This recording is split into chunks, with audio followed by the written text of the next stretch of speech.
Karibu katika tafakari ya siku. Leo ni Jumatatu ya juma la 10 la mwaka. Injili inayotuongoza siku ya leo inatoka kwa mwinjili Mathayo sura ya 5 aya ya 1 hadi ya 12.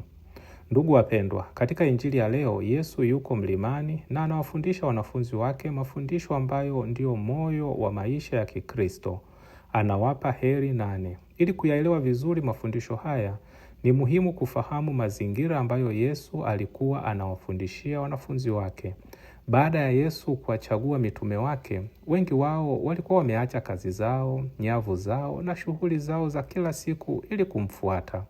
Kwa mtazamo wa kibinadamu, walikuwa na matumaini makubwa sana. Walidhani kwamba wamempata mtu ambaye angewapa mafanikio ya kidunia, kuwapa mamlaka, heshima na mafanikio makubwa. Si wao tu waliokuwa na hizo fikra, hata ndugu zao na jamaa zao walikuwa na matarajio hayo. Walitegemea kuona maisha yao yakibadilika haraka. Lakini siku zilivyozidi kwenda, hawakuona utajiri wala mamlaka waliokuwa wanatarajia. Badala yake waliona maisha ya kawaida, changamoto na hata mateso. Yesu aliona kilichokuwa kinaendelea mioyoni mwao. Aliona kwamba walikuwa bado wanaangalia maisha kwa macho ya kidunia. Ndio maana leo anawapa mafundisho ya heri 8. Mafundisho haya ni kama mapinduzi makubwa dhidi ya namna dunia inavyofikiri. Dunia inasema heri matajiri, heri wenye nguvu, heri maarufu, heri wale wanaopata kila kitu wanachokihitaji. Lakini Bwana wetu Yesu Kristo anatuambia, heri walio maskini wa roho, heri wapole, heri wenye rehema, heri wenye moyo safi, heri wapatanishi, heri wanaoteswa kwa ajili ya haki. Kwa maneno mengine, Yesu anasema kwamba furaha ya kweli haipatikani katika vitu tunavyomiliki, bali katika uhusiano wetu na Mungu.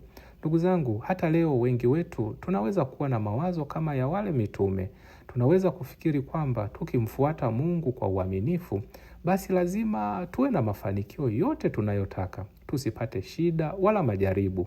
Na wakati mambo yasipoenda kama tunavyotarajia, tunaanza kukata tamaa, kumlaumu Mungu na hata kuhoji uwepo wake. Lakini Yesu anatukumbusha kwamba kipimo cha upendo wa Mungu si utajiri tulio nao wala mafanikio tunayopata.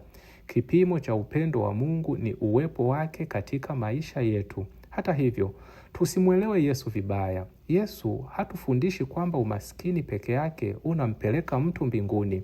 Hatufundishi kwamba ni lazima tuwe wanyonge au tushindwe kujitafutia maendeleo. Mungu anataka tufanye kazi kwa bidii, anataka tujenge familia zetu, tuendeleze jamii zetu, taifa letu na kanisa letu.